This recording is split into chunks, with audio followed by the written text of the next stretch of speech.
Brasileiros deste Brasil.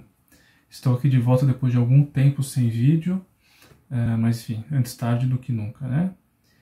Eu estou aqui para comentar, para fazer uma espécie de react. Vocês veem que eu estou de óculos aqui para poder ver o computador, porque nós vamos comentar a explicação que a Gabriela Prioli deu no dia 15 de novembro sobre a proclamação da República. Isso é um comentário, não é uma crítica, não vamos xingar a Gabriela, não vamos fazer nenhum tipo de indelicadeza. Qualquer comentário aí que for desrespeitoso em relação a ela vai ser excluído. Ela fez um vídeo de 15 minutos falando sobre a proclamação da República. Os primeiros 5, basicamente, ela fala sobre a independência do Brasil e por que o Brasil virou uma monarquia e não uma república, que o Brasil é o único país da América Latina, da América em geral, que comemora uma data de independência e uma outra de proclamação da República. Em geral, todos comemoram a independência porque já é a República começando, que ela começa a falar já da estabilidade da monarquia no Brasil, mas fala que era bom para quem? E aí cita a escravidão, que tem que ser citada mesmo, mas vamos ver o que ela falou aqui. Enfim, dizer que um regime foi estável quer dizer que ele foi necessariamente bom? De novo, eu vou levar vocês pelo caminho do juízo relativo. Bom para quem? Porque a gente nunca mesmo vai poder esquecer que a gente foi uma monarquia escravista. A escravidão era um traço definidor do sistema monárquico brasileiro. Enquanto em vários lugares do mundo a escravidão já declinava rapidamente, por aqui ela só cresceu. Ficou mais iníqua, ou seja, injusta e mais violenta.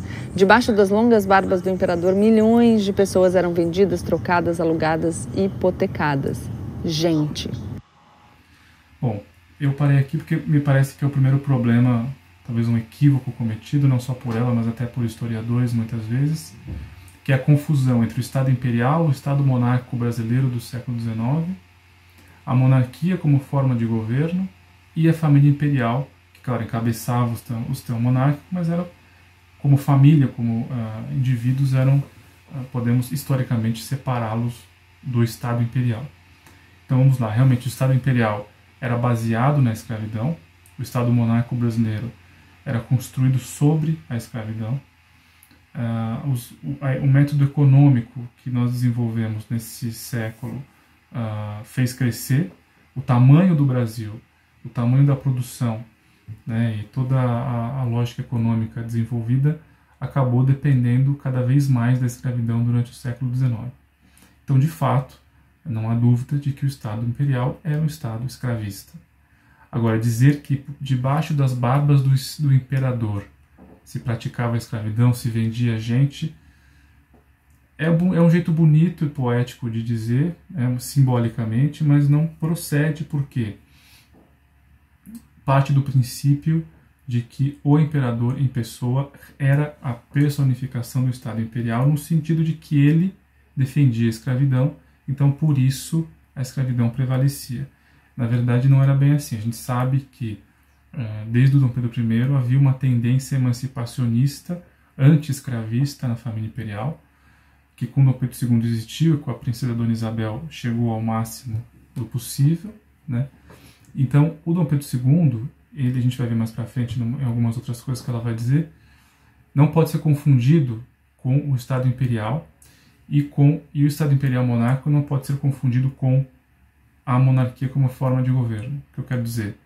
Se houvesse república desde a independência, não haveria escravidão? Essa é a pergunta que se levanta. É bom lembrar que na Inconfidência Mineira, em outros movimentos republicanos, a ideia não era abolir a escravidão. A República Mineira, que nasceria da Inconfidência, haveria escravidão. E muitos republicanos, já no século XIX, no final do século XIX, também não levantavam a bandeira da abolição. Usavam justamente esse argumento. A escravidão é monárquica, então vocês se viram com seus problemas. Na verdade, era uma maneira de não se posicionar, porque já pegava mal na elite intelectual dizer que você era escravista no final do século XIX e interessava muitas pessoas que a escravidão continuasse ou que pelo menos ela não se metesse nesse problema para não arranjar problema para si mesmo. Então era uma maneira de colocar no colo da monarquia a escravidão e não do Brasil. O Estado brasileiro era escravista independente se era monarquia ou república. Mas vamos seguir aqui para entender. Também precisamos lembrar que o período monárquico foi de protagonismo dos escravizados, tá? Que lutaram pela sua liberdade e fizeram a sua resistência, fugindo e se rebelando em episódios como a Revolta dos Malês de 1835. Bom, essa relativa estabilidade da monarquia durou até o final da década de 1860. Ali, o poder do Dom Pedro II começou a dar os primeiros sinais de fraqueza e o sistema que dominava o país começou a fazer água. Uma das causas...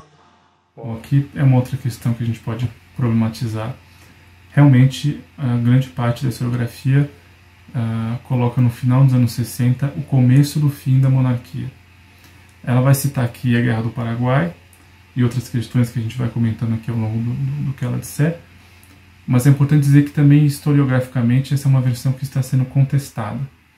Primeiro porque a historiografia, o Sérgio Buarque de Holanda e outros grandes historiadores colocaram esse período como início do fim da monarquia, entre outras coisas, porque o Dom Pedro II foi perdendo a sua autoridade no sentido de que o seu poder pessoal começou a ser descortinado a partir do momento em que ele, em 1868, promoveu o que ficou conhecido como a inversão partidária. Chamou para presidente do Conselho de Ministros um conservador, amigo do Caxias, que estava lutando na guerra para não dar briga, para vencer a guerra, sendo que a maioria da Câmara era de liberais/progressistas, o que teria sido uma inversão partidária completamente antirrepresentativa e teria escancarado o seu poder pessoal, que na verdade era o que vinha prevalecendo sempre. Isso não é assim, a gente vai ver em outros vídeos no futuro. Na verdade é muito mais complexa essa escolha, essa inversão partidária.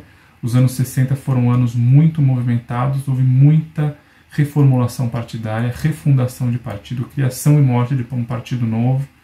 Foi uma década que ainda requer muito mais estudo. O fato é que a ideia de que o poder pessoal foi descortinado no final dos anos 60 e que por isso Dom Pedro II foi perdendo poder e a monarquia foi perdendo credibilidade, ela não é muito verdadeira, porque essa ideia foi um legado dos agentes políticos da época.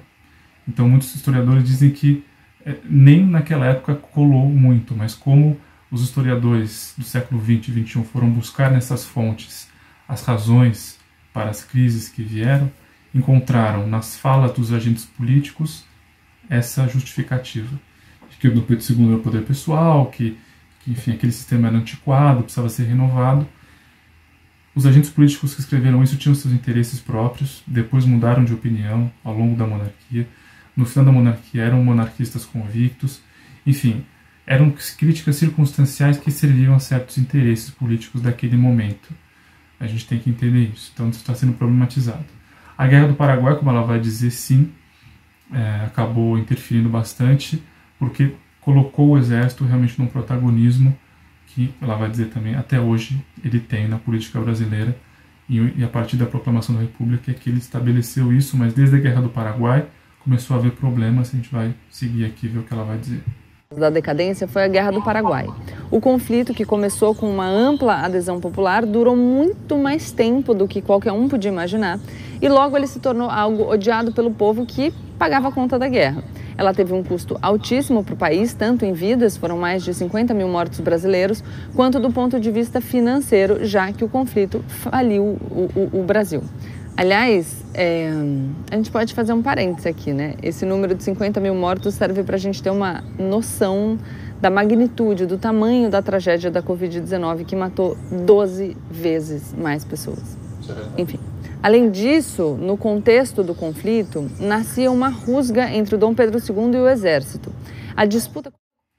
Aí está um problema também. Claro que pode ter havido uma rusga entre o exército e o Dom Pedro II, mas é difícil a gente explicar todo esse processo sem entender que o império, a política imperial não era o Dom Pedro II.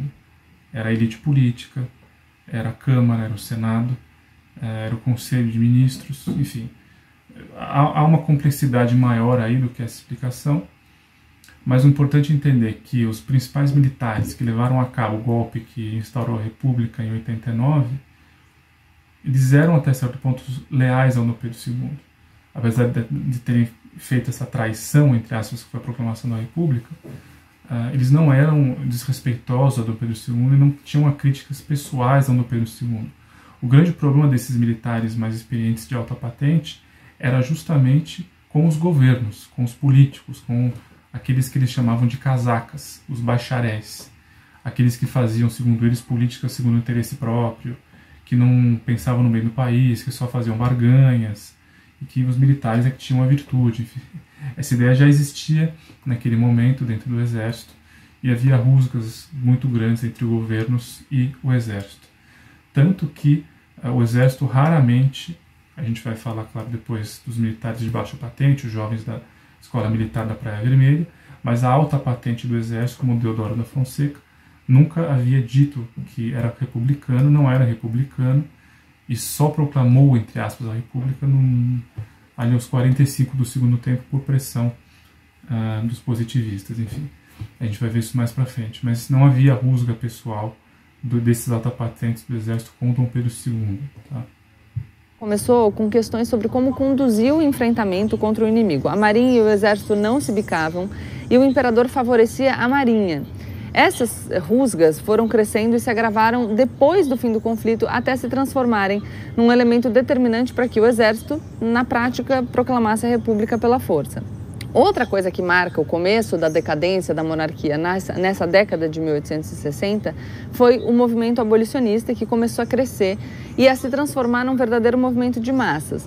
E vejam que eu não estou falando aqui da luta dos escravizados, porque essa foi uma constante, ela ocorreu, teve lugar durante os mais de 300 anos de escravidão. Eu estou falando de uma luta de pessoas livres que passaram a se mobilizar para que o Brasil deixasse de ser um país escravista. Então a gente pode pensar em lideranças como o André Rebouças, Luiz Gama, Joaquim Nabuco e José do Patrocínio, que foram se transformando em grandes referências, em gente querida por amplos setores da sociedade, e a gente começou a ter comícios, festas e demonstrações públicas pedindo a abolição.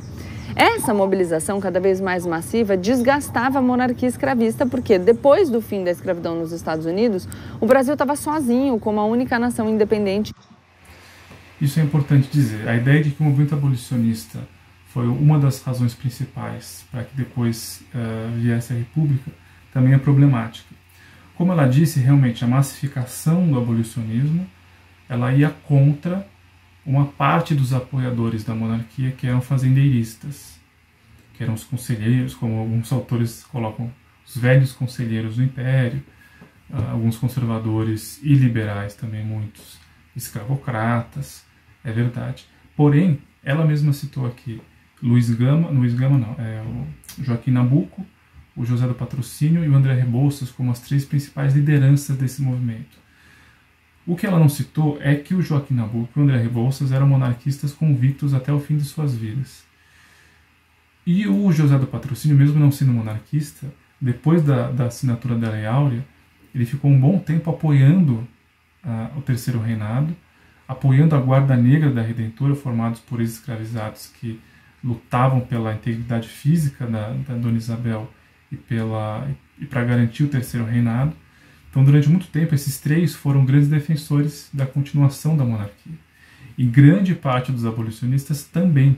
Você tem abolicionistas republicanos e uma grande parte de abolicionistas monarquistas, que se uniram depois em torno de Dona Isabel, na perspectiva de um terceiro reinado, em que os ex-escravizados teriam mais acesso à cidadania e à inserção à sociedade através da educação, da posse territorial, enfim, havia uma série de planos em relação a isso. Então a ideia de que a massificação do movimento abolicionista era contra a monarquia, porque a monarquia era a escravidão, é complicado, porque como eu disse, não é que a monarquia era a escravidão. A república também poderia ser a escravidão. O Estado brasileiro era escravista. A cultura brasileira era escravista. Então, nesse sentido, a gente tem que problematizar dizendo que os abolicionistas se dividiam, mas a grande parte deles era monarquista e, inevitavelmente, inegavelmente, muitos deles se uniram ao projeto de Terceiro Reinado. E escravista nas Américas. Cada vez mais o país parecia atrasado e a monarquia algo ultrapassado, que tinha que ficar para trás. O movimento pela abolição já era internacional. Por outro lado, As medidas como a Lei do Ventre Livre de 1871, mesmo sendo limitadas, recebiam resistência dos fazendeiros escravistas. Eles se organizavam, inclusive se armando, para resistir à luta dos escravizados e dos abolicionistas. O Pedro II, portanto, estava numa sinuca de bico entre os abolicionistas, que queriam a liberdade, tinham cada vez mais apoio na opinião pública, e os escravistas, que acusavam o trono de não garantir a propriedade privada. Os dois lados desgastavam o monarca, que ia ficando cada vez mais fraco, e, eventualmente, a situação ficou insustentável. Esse é outro problema. Eu não diria que Dom Pedro II estava numa sinuca de bico e que essa situação o enfraquecia. Primeiro porque a sinuca de bico que ele se encontrava era sempre tentar inserir ideias e projetos emancipacionistas de maneira que eles tivessem chances realmente de ser aprovado pela elite política imperial. Então você tem desde os meados dos anos 60, ele propondo já aquilo que viria a ser a Lei do Ventre Livre, através de um conselheiro importante de Estado, que era o Marquês de São Vicente, que acabou redigindo o primeiro projeto nesse sentido, provavelmente por pedido do Dom Pedro II, que o nomeou como presidente do Conselho de Ministros nos anos 60, no finalzinho dos anos 60 para os anos 70, e que se concretizou em 71 com o Visconde do Rio Branco, que conseguiu aprovar a lei. Mas o Dom Pedro II sempre esteve ali por trás, e depois a princesa Dona Isabel, principalmente, vai ali também assinar a Lei do Ventre Livre, ela vai estar regendo o Brasil, e depois na outra regência vai assinar a Lei Áurea, propriamente, e ela vai agir para isso, não é que ela só vai chegar a lei para ela assinar, a gente vai ver isso também daqui a pouco. O importante é que o Dom Pedro II não perdeu prestígio. Apesar das grandes críticas ao Dom Pedro II no final dos anos 60 e da criação do Partido Republicano nos anos 70, tinha uma grande parte da elite que, mesmo com as leis abolicionistas, os fazendeiros, continuavam devotando muito respeito ao Dom Pedro II, e muitos abolicionistas, monarquistas, como Joaquim Nabuco e o próprio André Rebouças, também devotando muito respeito ao Dom Pedro II.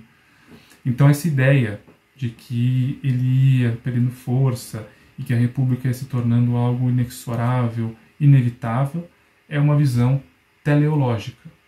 Essa ideia de que a história tem um sentido, tem um rumo, tem um caminho natural, determinista, né? Que as coisas têm um porquê e vão acontecendo porque existe um caminho que a história percorre e vão deixando as coisas do passado para trás. Não é assim, né? Eu não sou muito a favor desse tipo de análise. A República no Brasil não era inexorável, não estava se anunciando. Nós dizemos isso porque nós analisamos hoje aquilo que já aconteceu, sabendo o que aconteceu depois. Porque a República aconteceu, se firmou, até hoje vivemos na República, então ela tinha que ter acontecido. Não é assim. A República foi muito mais confusa e improvisada do que parece. A gente tem uma noção bem clara de que ninguém esperava que ela acontecesse. Tanto que ela mesma vai citar no final do vídeo um livro chamado Os Bestializados, do José Murilo de Carvalho, que os próprios republicanos diziam que o povo assistiu à proclamação da República bestializado, porque ninguém estava entendendo nada. Ninguém sabia direito o que era República. O Partido Republicano tinha eleito 2 representantes na Câmara dos Deputados nas eleições anteriores ao golpe da República. Então, é importante a gente dar uma contextualizada também para não achar que as coisas estavam caminhando e que tudo é determinado, que não havia o que fazer, que a história seguiu o seu caminho e por isso a monarquia ficou para trás. A idade do Dom Pedro II também contava para o enfraquecimento da monarquia, porque mesmo não tendo o apoio que ele tivera antes, ele ainda tinha um respeito ali na opinião pública, mas ele não tinha um herdeiro masculino. A herdeira dele era a princesa Isabel, a filha mais velha, que seria monarca reinante quando o Pedro morresse. Só que a perspectiva era de um terceiro reinado sob o comando do Conde de, o marido da princesa Isabel. Não sei se vocês devem ter gostado do meu francês, né? E essa ideia não agradava quase ninguém. Ele era visto por muitos como um estrangeiro super arrogante que poderia ter as tendências autocráticas que o Dom Pedro não tinha. Então, o ponto é o seguinte, realmente o fato da herdeira do Dom Pedro II ser uma mulher era um problema. Era um problema pela questão do machismo da época, pelo fato dela ser muito religiosa e pelo fato dela ser mulher. O machismo, obviamente, se ele existe hoje, que dirá naquela época para uma mulher reinar Naquela época a mulher era proibida de votar e proibida de assumir cargos públicos. Então você imagina que de repente uma mulher ia ser a imperatriz do Brasil e ainda por cima abolicionista e super católica. Então era um grande problema naquele contexto machista, cientificista, materialista da virada do século XIX para o XX. Então isso claramente era um problema. Agora, dizer que as pessoas temiam realmente que o Conde de fosse quem controlasse o império, porque ele é homem, é duvidoso, porque nas regências não foi assim. Então, na terceira regência, que foi, digamos assim, a mais importante, a mais duradoura, e aquela que provavelmente, na cabeça de muitas pessoas, seria a inauguração efetiva do terceiro reinado, porque muita gente achava que o Dom Pedro II não voltaria, que ele morreria, que ele viajou para se tratar de saúde e estava muito mal. Ele saiu, muita gente achou que ele não voltava, porque ele ia morrer. A princesa Dona Isabel assumiu a regência, e muita gente já entendia que já seria o terceiro reinado, porque o Dom Pedro II não voltaria vivo. Nessa regência, o Conde de, apesar de ter ajudado a Dona Isabel, não assumiu o poder. Ele tinha muita noção da rejeição dele, rejeição pública, e não em nenhum momento ele assumiu o controle. Então isso poderia ter sido usado como argumento para favorecer o fim da monarquia, mas na prática não havia nenhum tipo de indício de que isso poderia acontecer, e não era algo realmente muito importante que contou para a proclamação da República. O Conde de, em nenhum momento, também se mostrava autocrático. Tá? O Conde de era muito mais ligado ao Partido Liberal, o que causou muitos problemas para ele em relação a outros políticos. Em nenhum momento demonstrou tendências autocráticas. Eu nunca me deparei com documentos ou textos que dissessem isso, que não fossem panfletários, e mesmo assim os panfletários nunca pegavam também nesse ponto. Ele seria um autocrata, isso não era um problema. O problema é que ele era um francês sem carisma, marido de Dona Isabel. Isso para muitas pessoas já bastava. Também contava para o desgaste da monarquia uma vontade de modernidade, de colocar o Brasil no mesmo nível das nações mais avançadas. A ideia de que a república era um regime melhor, mais igual, mais moderno, que a monarquia era algo do passado, sabe? Que a vocação americana do Brasil pedia um outro tipo de poder, no qual a única legitimidade vinha da vontade popular expressa pelo voto, enfim. Afinal, o Brasil era um país jovem, americano, um novo mundo e não uma velha nação europeia. Esse sentimento era muito forte entre os jovens oficiais do Exército e entre algumas lideranças populares. Aí tem um problema sério. Essa análise teleológica, de que a história ela vai seguindo um rumo natural e que a monarquia era uma coisa antiga, e que muitas pessoas começavam a entender que a legitimidade popular é que devia ser importante numa república, com uma pessoa eleita pela população, e que os oficiais jovens do Exército representavam essa ideia, não é verdade. A grande juventude militar republicana que havia no Brasil era positivista, tá? Da escola da Praia Vermelha, escola militar da Praia Vermelha, tinha como seu líder o professor de matemática dessa escola, o Benjamin Constant, que era um positivista também convicto, e a república dos positivistas era uma república ditatorial. Era uma ditadura republicana que eles defendiam. Então, a gente precisa entender que havia vários tipos de república na cabeça dos republicanos. Havia a república idealizada dos intelectuais, levantando essa ideia que ela está dizendo da legitimidade popular, que era a grande minoria dos republicanos.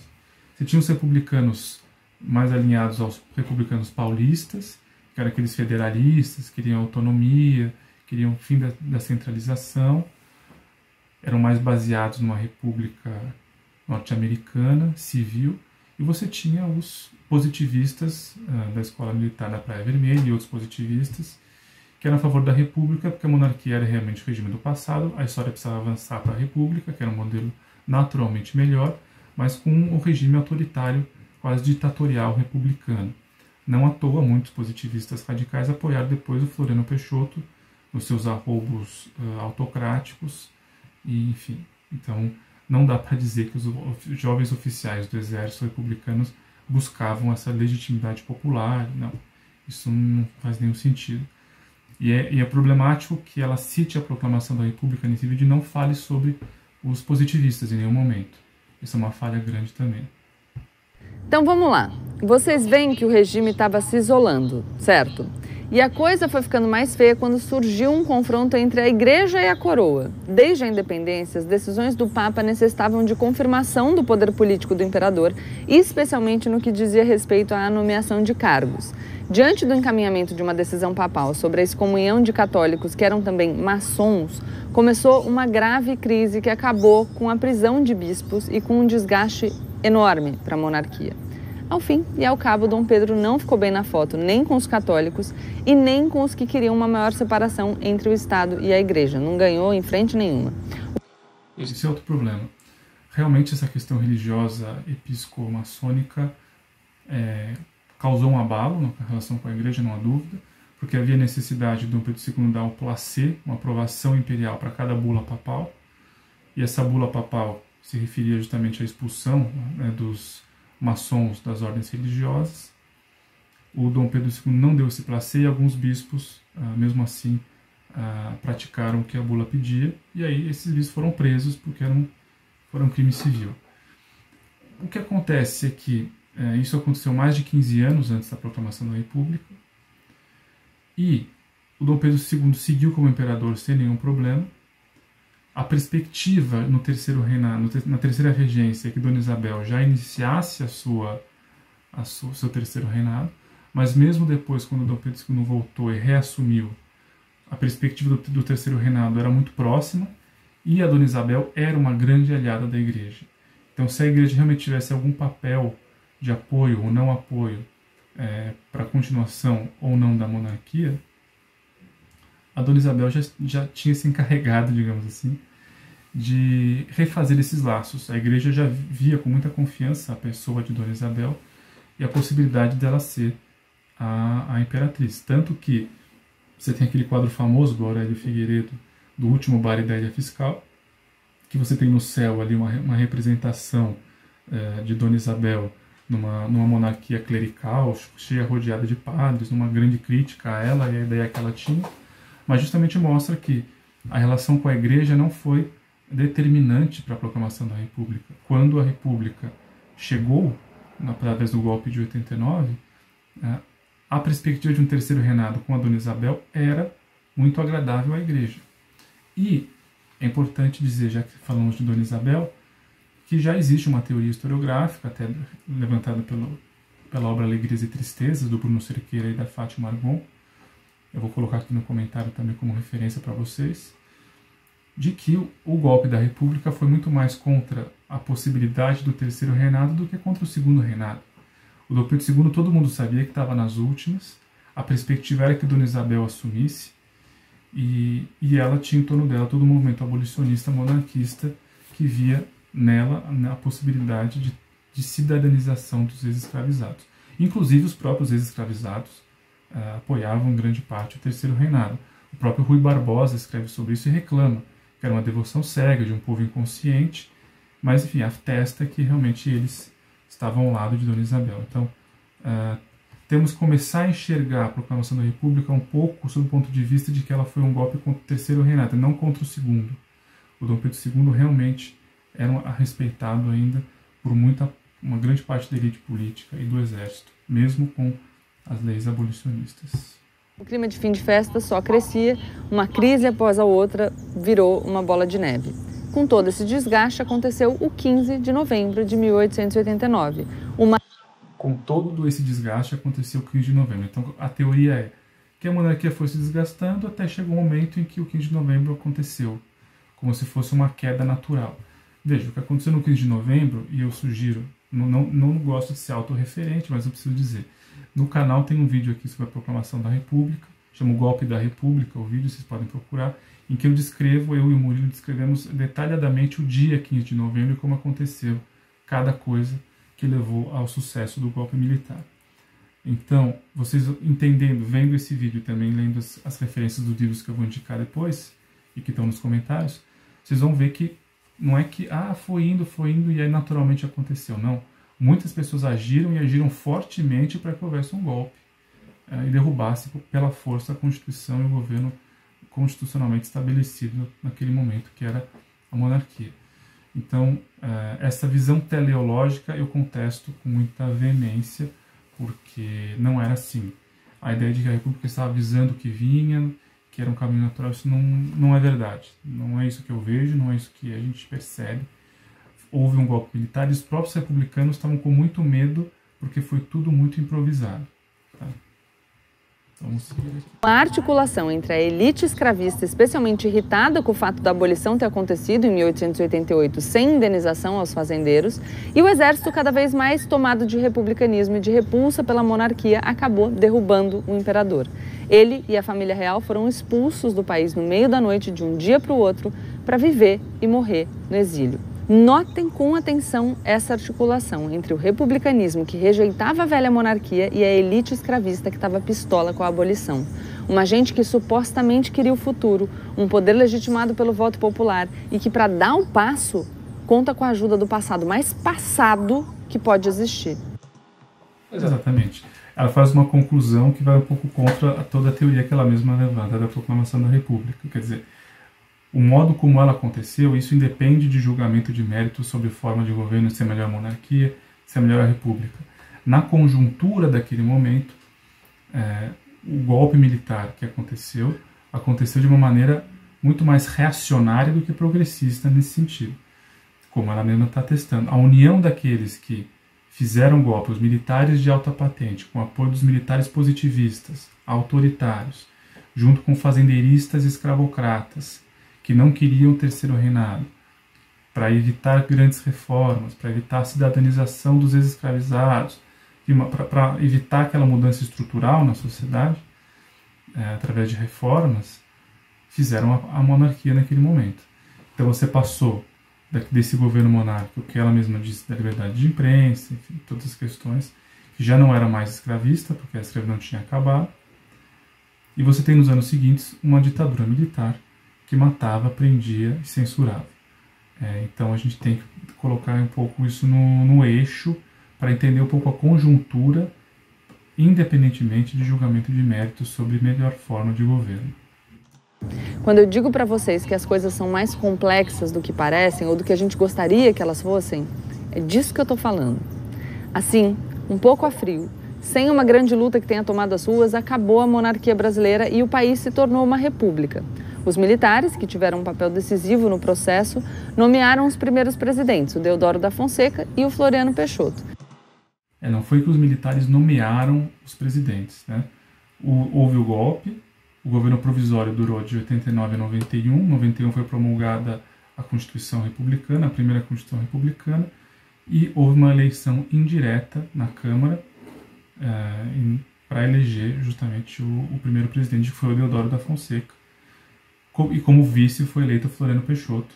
O Deodoro da Fonseca renunciou, porque fechou o Congresso, a Armada voltou os canhões contra o Rio de Janeiro, pistola porque ele tinha fechado o Congresso ditatorialmente, como um outro golpe, golpes em profusão, né, nesse momento. Aí ele renunciou para evitar a guerra civil e assumiu o vice Deodoro, que deveria chamar novas eleições, segundo a própria Constituição, mas não chamou, ficou lá e descumpriu a Constituição, deu mais um golpe, enfim. Aí vai. Depois disso, não deixaram mais de intervir na política brasileira de um jeito ou de outro. Vocês que estavam aí achando que a gente começou a falar dos militares envolvidos com a política no Brasil em 1964, sabem de nada, inocentes. Tem muito mais angu nesse caroço. Caroço nesse angu? Me confundi. É exatamente isso. O êxito, a Guerra do Paraguai, o êxito do golpe militar de 89 acabaram determinando o protagonismo político dos militares até hoje. Então, depois de 89, você tem toda a questão do tenentismo, a Revolução de 30 com apoio militar, o golpe militar de 64, e aí temos um presidente militar hoje na cadeira de presidente da República. Enfim, o verdadeiro poder logo passou a ser exercido pelos grandes fazendeiros do Centro-Sul, que passaram a ser hegemônicos no país. O Brasil saiu do Império Escravista para mergulhar na realidade de uma república oligárquica, onde um pequeno grupo dividiu o poder político nacional, enquanto oligarquias regionais monopolizavam o poder nos estados. Ora, que coisa diferente, né?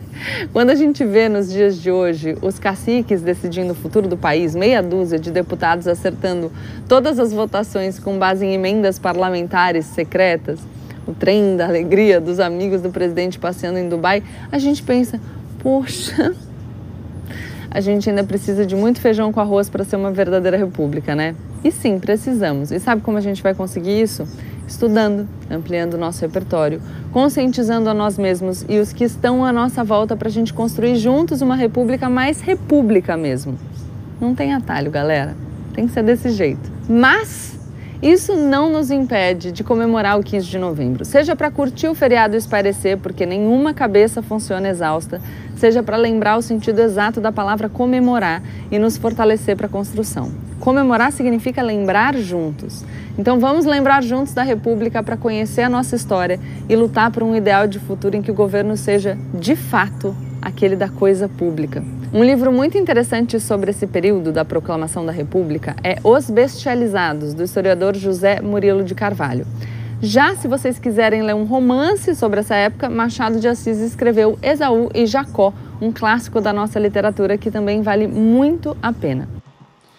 Realmente, devemos lembrar juntos, o vídeo dela ajuda a gente a aprofundar esse debate. Os dois livros que ela citou são realmente importantes, Os Bestializados, como já tinha citado antes, e o Esaú e Jacó, embora eu acho que para ler o Esaú e Jacó melhor, é interessante estudar um pouco antes, não só com esse livro do José Murilo, mas do Celso Castro, Proclamação da República, e o próprio livro Alegrias e Tristezas, que também vem com essa nova teoria toda historiográfica sobre o golpe ser contra o terceiro reinado e não contra o segundo. E outros aí eu vou deixar na lista aqui para vocês também. A própria biografia do Dom Pedro II, que o do José Murilo de Carvalho escreveu. A Formação das Almas, que é um livro fundamental do José Murilo de Carvalho também, em que ele fala sobre como tentar legitimar um governo ilegítimo, né, republicano. Enfim, é tudo muito interessante. Então, é isso, eu diria para vocês. A Gabriela, ela passou aqui uma ideia muito clássica, que a historiografia já vem há algum tempo narrando, mas que já vem sendo problematizada de muitas formas. Próximos vídeos eu vou falando sobre essa questão da inversão partidária, do final dos anos 60, e tá para sair aí um vídeo que eu vou fazer sobre a relação do poder executivo e do poder legislativo, aí no bojo dessa questão toda atual, sobre governabilidade, emendas secretas. Vamos ver que a instabilidade ministerial no Império era grande, e a grande responsável por isso era justamente a relação complicada entre o poder executivo no Império, entre os ministros e a Câmara dos Deputados. Não percam este vídeo.